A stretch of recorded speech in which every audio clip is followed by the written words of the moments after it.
Bonsoir à tous et soyez les bienvenus dans votre journal. Ce soir, la rédaction accueille Mohamed Abdou Moser. Bonsoir. Bonsoir. Alors vous êtes candidat pour les législatives prochaines. Les échéances sont prévues le 11 et 18 juin prochain. Alors vous êtes sans étiquette. Tout à l'heure, vous nous parlerez de votre programme, en tout cas de ce que vous avez prévu pour les Mahorais. Si vous êtes élu, bien sûr.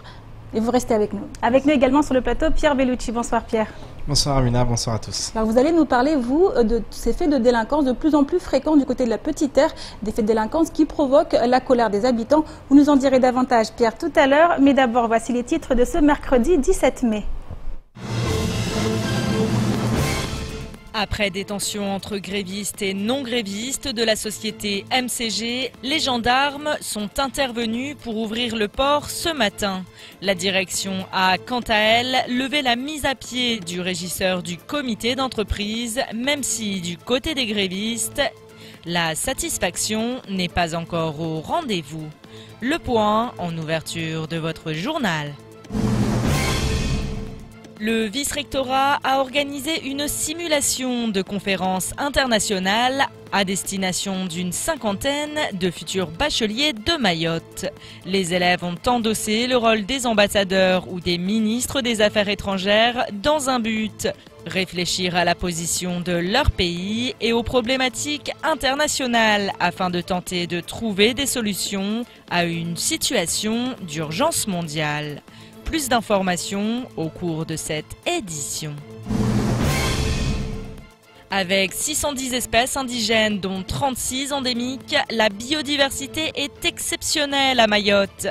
Néanmoins, 43% des espèces composant la flore indigène de l'île sont menacées. Défrichement, destruction, pression urbaine et agricole, autant de facteurs contre lesquels les professionnels de l'environnement doivent lutter quotidiennement. Nous sommes ainsi partis à la rencontre de l'antenne mahoraise du Conservatoire botanique national de Mascarin. Reportage. Et ce mardi 16 mai, direction tout de suite le port de Longoni qui depuis plusieurs semaines attendait d'accueillir le plus gros bateau de son histoire. L'événement a bien eu lieu aujourd'hui, mais les choses ne se sont pas passées comme prévu en raison du blocage du port. En effet, tôt dans la matinée, des salariés en grève et d'autres non-grévistes se sont affrontés.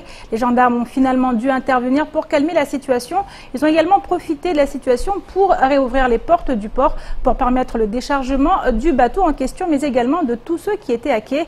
La question du cambriolage, quant à elle, n'est toujours pas réglée. Le point signé Abbas Alidi, Pierre Bellucci et Leslie Vimnet. La matinée aura une nouvelle fois été agitée du côté de Longoni.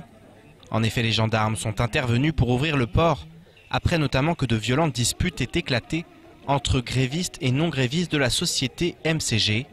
Face à ces tensions, la direction a annoncé que la mise à pied du régisseur était levée en attendant son audition prévue demain. Effectivement, le salarié qui était suspendu ne l'est plus. La procédure a été levée d'un commun accord. Il s'expliquera demain, suite à l'affaire qui est toujours en cours et l'enquête qui déterminera ce qui s'est passé. En tout cas, la gendarmerie mobile a pu intervenir, ouvrir le port et le navire est travaillé. Donc c'est ce qui compte le plus à la veille du Ramadan, c'est qu'effectivement les navires soient travaillés et c'est bien le cas aujourd'hui. Si du côté de MCG, l'optimisme est de rigueur en ce qui concerne la fin du conflit, les grévistes sont beaucoup plus perplexes. En effet, pour eux, la situation de leurs collègues est encore loin d'être réglée.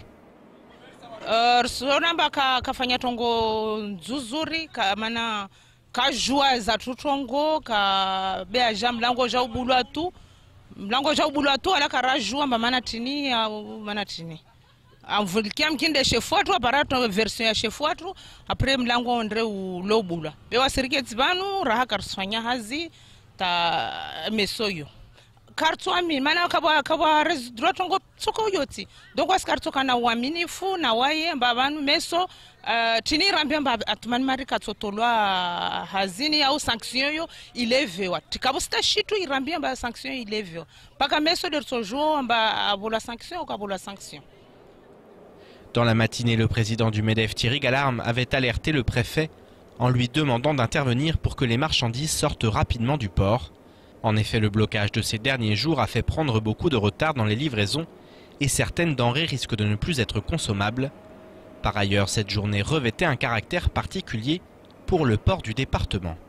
Pour nous, c'est quand même un jour assez important ici parce que c'est le plus gros navire jamais accueilli par Mayotte, 230 mètres de long, qui n'a pas de grue à bord. Et c'est ce qu'on essaye d'expliquer, c'est effectivement si demain le port de Mayotte veut prospérer, c'est grâce à ces grues de quai qui permettent de faire travailler les navires comme celui-ci que vous avez derrière vous.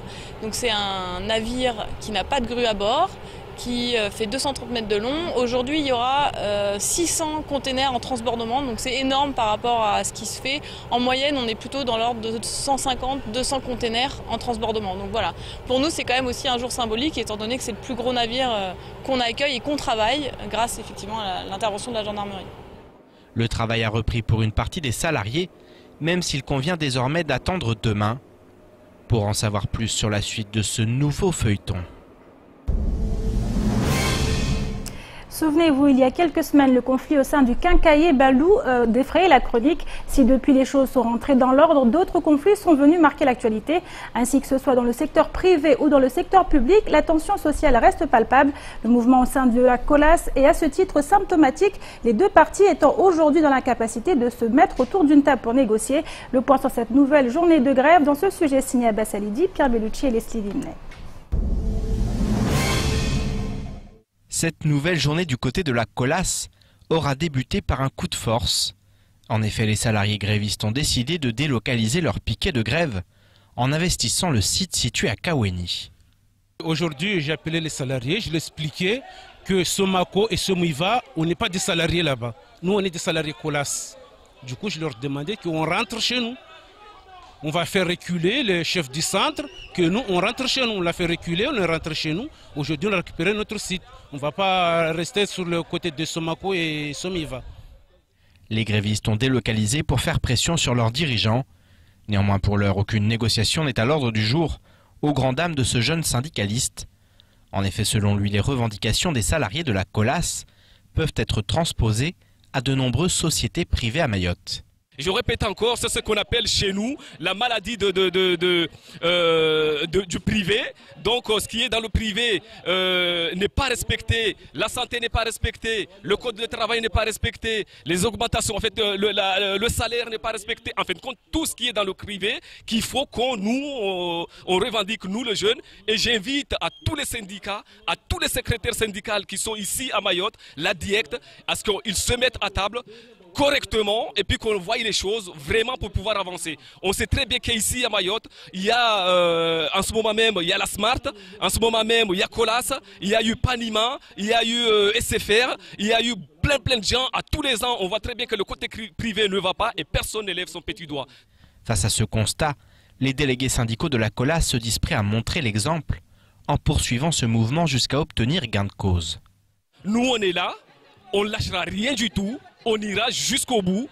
Les salariés ont décidé d'aller jusqu'au bout, 1 mois, 2 mois, 1 an, mais on va y aller jusqu'au bout du mouvement. Donc voilà, moi je leur dis, la direction, nous on demande que l'ouverture de négociations, qu'on se remet à table et puis qu'on laisse tomber tout ce mouvement de grève et puis qu'on en parle à table.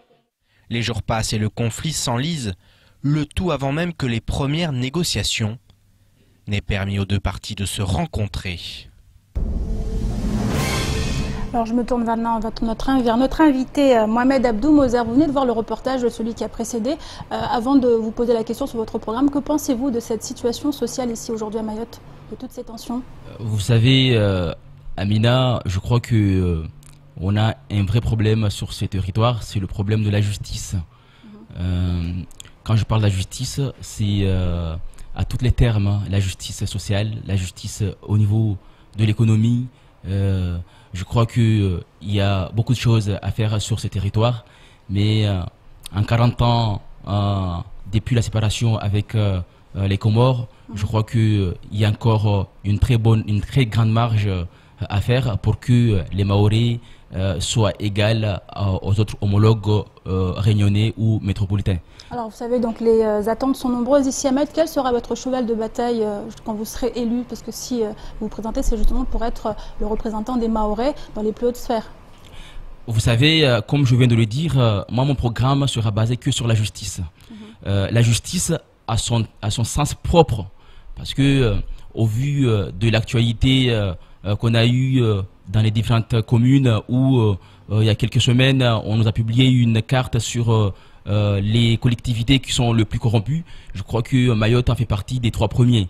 Donc il faut que cette justice soit visible et fasse son travail pour que justement quand moi le 18 juin me présentera au sein de l'Assemblée nationale, plaide pour justement pour que Mayotte ait une place entière au sein de la République.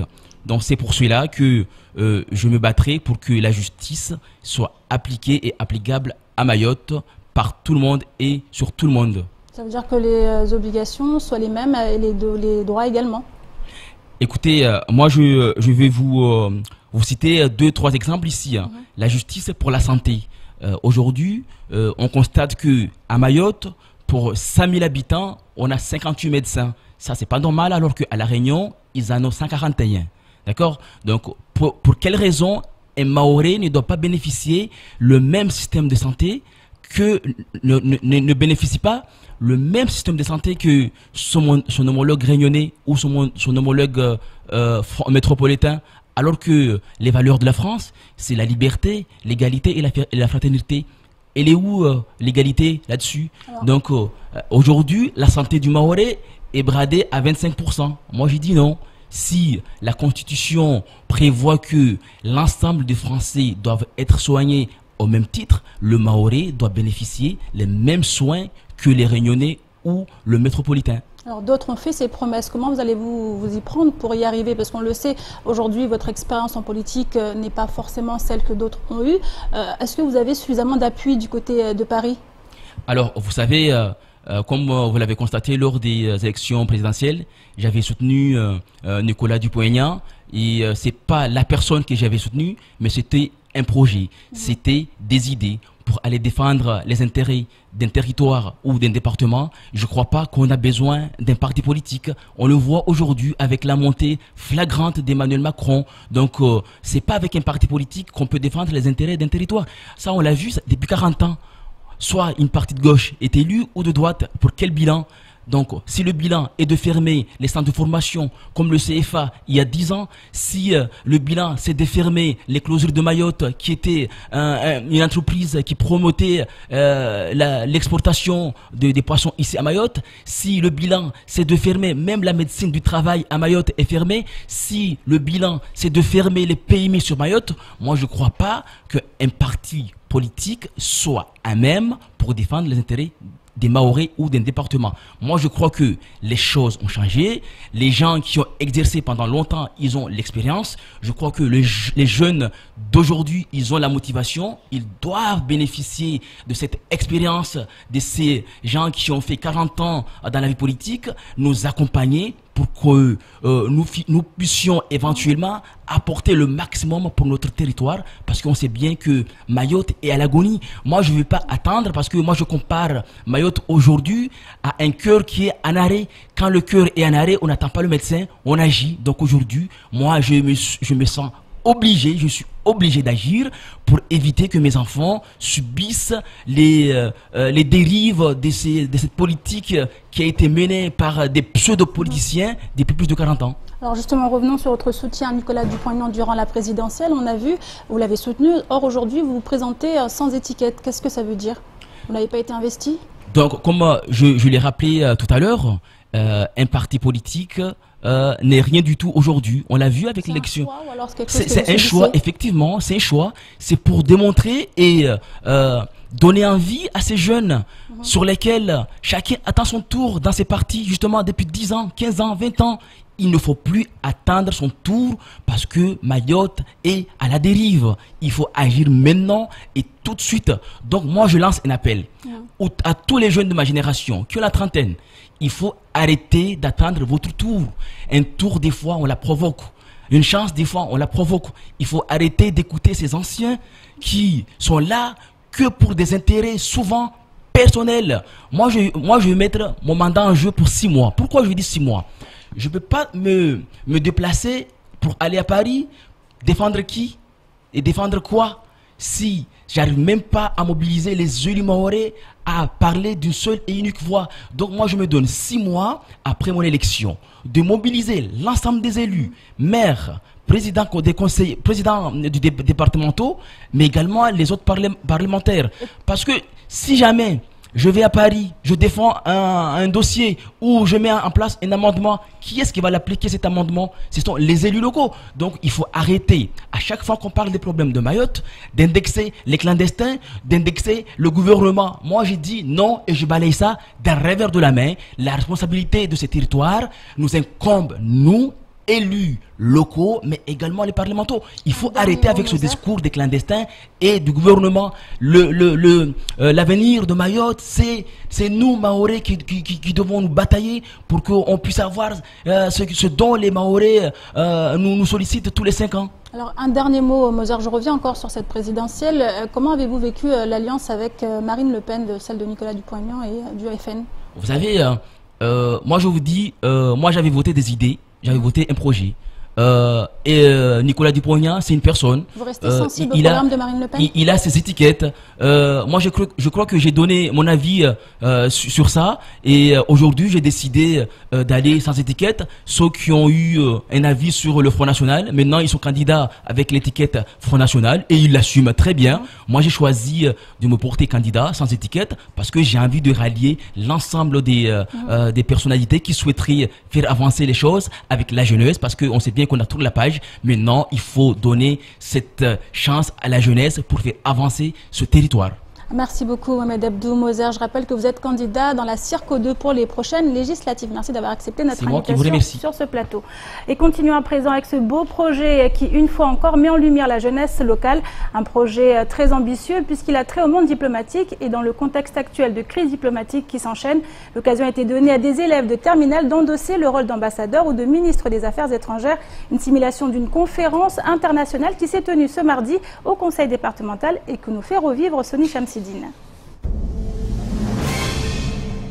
Ambiance diplomatique au sein de l'hémicycle Bamana pour la première édition de simulation du Conseil de sécurité des Nations Unies. Un conseil où les rivaux se donnent coup pour coup. Pour le moment, les États-Unis sont en train de se faire bouffer par le Pakistan, qui est un petit pays, mais à mon retour, l'ambassadrice des États-Unis, je compte bien remettre les choses dans le contexte. Pour le moment, la Chine a su répondre à ses rivales, notamment aux États-Unis. La crise du jour, le détroit de Malacca en Asie, une situation pas simple à gérer pour la secrétaire générale du jour des Nations Unies. Chacun cherche à protéger ses intérêts et en fait ils sont plutôt dans la discorde et mon rôle est surtout de les rappeler à l'ordre qu'on est là pour faire des résolutions. Et voilà, c'est ça la difficulté en fait, de rappeler ce qu'on est venu faire. Une réunion dans laquelle les petites nations doivent également se faire une place et s'affirmer notamment face aux grandes puissances mondiales. La difficulté, c'est que ne pas être d'accord avec la Chine et les États-Unis, c'est un inconvénient parce que moi, j'ai pas le droit de veto, je suis pas une grande puissance, alors que eux deux, ils font partie de la triade. La Thaïlande, pour l'instant, on n'a pas pris la parole, mais je compte quand même m'exprimer après. Ça peut être très difficile pour les représentants des pays, que ce n'est pas une chose facile. On critique beaucoup les élus et tous ceux qui font de la politique, mais quand on découvre le milieu, c'est assez impressionnant. Comme à l'ONU, les élèves de terminale des lycées de Lille et représentants des États membres du Conseil doivent débattre, prendre parti et faire pression par un jeu d'opposition et d'alliance, un véritable exercice. Ce qui nous intéresse, c'est le processus de négociation, c'est le processus d'arriver à un compromis en partant de positions extrêmement différentes, extrêmement disparates, pour à la fois comprendre sur le fond le jeu des relations internationales et la complexité des négociations au niveau de l'ONU, et pour eux de s'exprimer à l'oral, de créer un processus de négociation en groupe et de faire de la négociation collaborative complexe, multipartite, ce qu'ils font assez rarement. Simuler le fonctionnement des Nations Unies, c'est aussi l'occasion pour ces lycéens de mieux comprendre le monde. Déjà, à travers ce genre de réunion, on apprend la négociation, on apprend à parler, à respecter l'autre, à écouter, à respecter les règles de vie en communauté, etc. Et c'est très, très, très enrichissant. De trouver une résolution, une entente entre les États, donc c'est quelque chose que je suis en train de découvrir et j'espère que ça va m'aider justement à justement suivre cette voie et puis qui sait demain être dans la même place que ceux qui sont actuellement. Un premier conseil de sécurité fictif qui aura été une vraie réussite. Les étudiants nous ont extrêmement impressionnés. Ils se sont impliqués, ils cherchent des compromis, ils cherchent à négocier. Ils sont à la fois fermes par moments sur la position de leur pays, tout en sachant trouver des marges de négociation pour arriver à une solution négociée commune. Leur niveau d'implication, leur niveau d'enthousiasme dans l'exercice nous ravit absolument. Après 2 journées, les jeunes diplomates ont voté en Assemblée générale plusieurs résolutions. Et sous l'œil bien intéressé du Mzébamana, grande figure de l'île. Et autres sujets qui font l'actualité de ce mardi 16 mai, l'équipe de France de rugby bientôt à Mayotte ou encore les parents d'élèves de Ouangani qui saisissent le nouveau président de la République. Davantage de précisions tout de suite dans l'actualité en bref. Lundi 29 mai prochain, 10 membres de l'équipe nationale de rugby seront présents à Mayotte. Après un passage par la Réunion, ils se retrouveront à Chiconi pour un entraînement ouvert au public. Vers 16h30, les enfants spectateurs pourront jouer avec les stars avant une séance de dédicace. Le lendemain, les joueurs iront à la rencontre d'une classe de Doujani pour un nouvel entraînement, tandis que 2 joueurs visiteront une autre école pour expliquer les vertus de ce sport aux élèves. Direction ensuite l'Afrique du Sud pour un match amical face aux Springboks. La visite sera donc courte, mais devrait tirer de nombreux sourires aux enfants et aux fans du ballon ovale. Il faut dire que ce sport possède un très bel avenir devant lui à Mayotte, et c'est également tout le sens de cette venue. A noter que des membres de l'équipe seront présents sur le plateau du JT de KTV, puis de K-Sport le lundi 29 dès 19h, avant un passage par la matinale de Kwesi, le lendemain à 7h. Le premier tour de l'élection présidentielle aura été le théâtre de multiples aberrations, privant de vote des milliers de Français. Radiation des listes, procuration non prise en compte, carte d'électeurs envoyée en double. À Mayotte comme ailleurs, la démocratie a failli, et afin que cela ne se reproduise pas lors des législatives à venir, la préfecture s'est fendue d'un communiqué traitant des procurations. Pour que le mandataire soit en capacité de voter par procuration, il est essentiel que la procuration soit établie et envoyée le plus tôt possible, soit 2 semaines au minimum avant les votes. Les demandes de procuration pour les élections législatives doivent être envoyées au plus tard le 1er juin prochain. La procuration peut être établie au tribunal d'instance du domicile ou lieu de travail du demandeur, au commissariat de police ou à la brigade de gendarmerie. Pour ce faire, il faut être muni d'un titre d'identité et d'un formulaire de procuration, rempli avec exactitude. Alors que le syndicat SNUPP-FSU menace de repartir en grève dès le 6 juin prochain, les délégués de parents d'élèves de Barakani viennent de se fendre d'une lettre destinée au nouveau président de la République. Ils exposent ainsi toutes les difficultés rencontrées par le système éducatif du département. Manque criant de moyens, rythme scolaire, enfants allophones, les parents affirment que les élèves mahorais n'ont pas les mêmes chances de réussite que tous les enfants des autres départements. Pour le reste, la lettre interroge le président sur la réalité des promesses faites, notamment en ce qui concerne le nombre d'élèves par classe, qui doit passer à 12 en CP et CE1 dans tous les établissements de France. Pour conclure, les parents demandent à Emmanuel Macron de mettre les moyens nécessaires pour la réussite des enfants afin qu'ils puissent accéder aux grandes écoles et prétendre aux plus hautes fonctions de l'État. Et la colère gronde du côté de la Petite Terre également. Pierre, on l'a vu ce reportage, les parents de Ouangani. Maintenant, c'est les habitants de Petite Terre qui se plaignent aujourd'hui des nombreux faits de délinquance qui sont de plus en plus nombreux. Effectivement, Amina. Alors, depuis plusieurs années, on dit que la délinquance frappe aux 4 coins de l'île. Et puis, certains ont toujours dit, oui, la Petite Terre, quand même, c'est un peu différent, parce que forcément, c'est beaucoup plus petit. Il y a 25 000 habitants et c'est plus simple à gérer. Or, depuis plusieurs semaines, effectivement, là, il y a une véritable recrudescence de la délinquance. On l'a vu samedi dernier, donc avec ce gendarme grièvement blessé par des jets de pierre, un pavé. Il a été transporté aux urgences. Il est toujours dans un état grave. Donc voilà, ce sont des faits en plus d'une extrême gravité qui sont de plus en plus fréquents, des cambriolages, vraiment une recrudescence aussi des cambriolages. Et puis dans la nuit de lundi à mardi, des poubelles incendiées, des voitures incendiées. Donc voilà, donc c'est un phénomène, j'allais dire un petit peu nouveau en petites terres, même si ça a toujours été là, mais là on sent qu'il y a une véritable recrudescence. Et puis on sent qu'il y a un véritable ras-le-bol du côté des forces de l'ordre. Alliance Police s'est fait la voix des gendarmes. On sait qu'ils peuvent pas avoir de syndicat à plusieurs reprises en disant que il nous faut des effectifs, le manque de moyens, les manques de moyens, que ce soit humains ou matériels, ne sont plus possibles et mettent en danger l'intégrité physique des agents.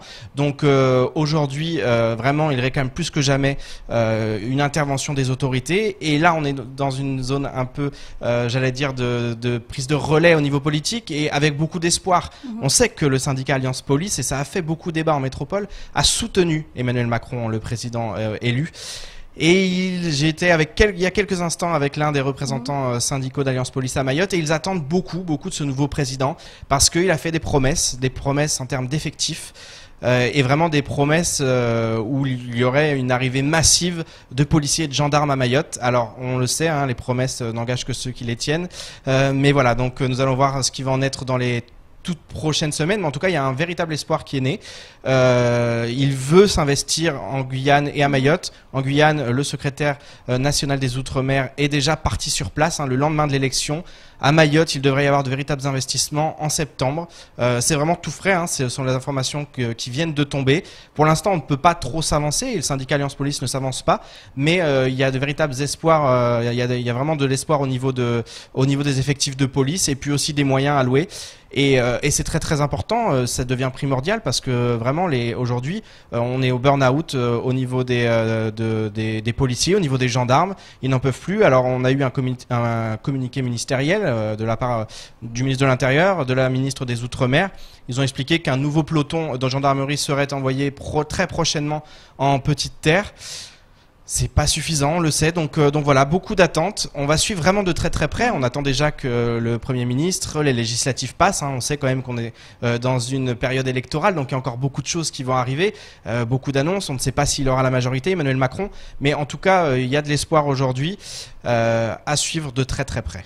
Merci beaucoup Pierre pour toutes ces précisions et je vous propose maintenant de terminer cette édition en parlant environnement. D'après une analyse réalisée en 2014 sur 610 espèces composant la flore indigène de Mayotte, 43% seraient menacées, soit près d'une espèce sur deux.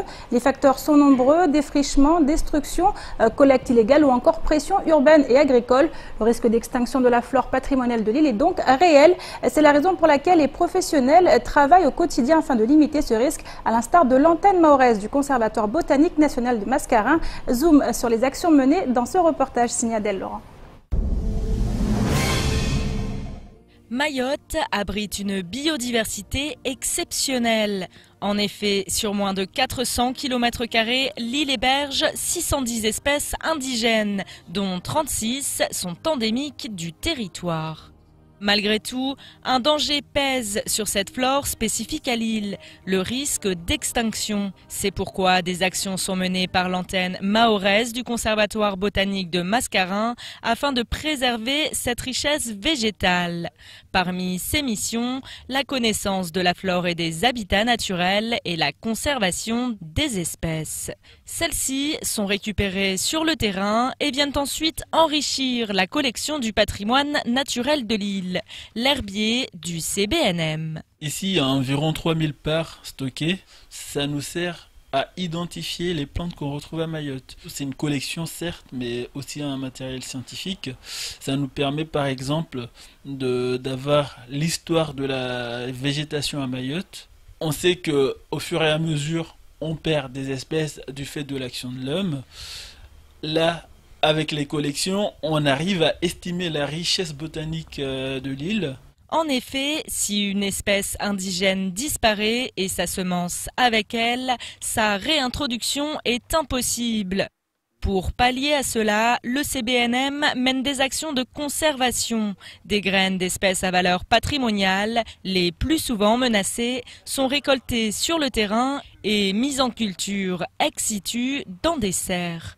Le but est de pouvoir par la suite et au travers des différents projets, les replanter et ainsi revégétaliser et restructurer les milieux naturels. Ici, le but, c'est de faire de la restauration écologique à l'aide de plantes indigènes. Indigènes, donc, c'est les plantes qui sont arrivées naturellement sur Mayotte.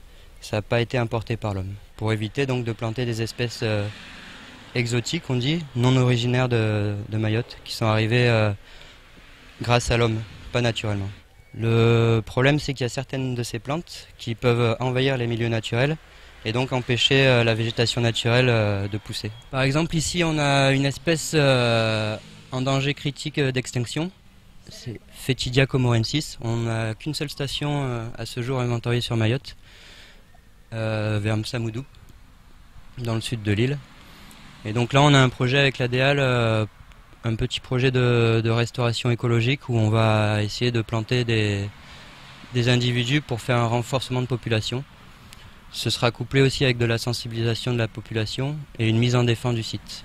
En effet, le Conservatoire botanique a également pour mission de sensibiliser et d'éduquer le grand public à la richesse végétale de l'île, notamment les plus jeunes. Le CBNM vient également en soutien aux collectivités territoriales et à l'État en leur fournissant une assistance technique et scientifique. Ralph Bolliger, en charge de la description des habitats de Mayotte, nous en dit plus. Un habitat, ça englobe tout ce qui est des plantes, donc ça peut être des pelouses, ça peut être aussi des zones avec des grands arbres ou bien des petits arbres comme les mangroves. Ces différents habitats qu'il faut décrire pour après aider les décideurs à conserver ces habitats, notamment les mangroves sont des habitats très menacés. Aider aux décideurs de savoir si c'est des zones sensibles ou pas, et c'est à l'inverse, ça peut aussi aider à prendre la décision de mettre sous protection certaines zones. Et pour cause, la végétation originelle de l'île a connu une régression extrême et les formations naturelles n'occupent plus que 4 à 5% de la surface terrestre de l'île. Du fait que Mayotte soit un milieu insulaire, c'est-à-dire une île avec un taux d'endémicité, donc d'espèces qui sont propres à Mayotte ou à la zone de Mayotte, ça en fait un hotspot de la biodiversité, donc avec énormément d'enjeux de conservation et notamment beaucoup d'espèces qui sont en voie d'extinction. Et il y a également une grosse pression, notamment humaine avec l'agriculture vivrière qui détruit les milieux et la pression démographique qui augmente constamment, qui va détruire les milieux naturels et donc perturber et menacer fortement les végétaux sur l'île. Une richesse botanique exceptionnelle mise en danger par l'action de l'homme. Pourtant, la nature, au-delà d'être superbe, est source de vie. Elle nous abreuve, nous nourrit, nous protège et nous devons d'en faire de même en retour. C'est la fin de cette édition. Merci à vous de l'avoir suivi. Une édition rediffusée sur OM5, également disponible en replay sur notre site l'infocoesi.fr, sur YouTube et sur notre page Facebook. Demain matin, dès 6 h, retrouvez toute l'équipe de la matinale. Quant à moi, je vous donne rendez-vous demain soir pour une nouvelle édition du journal.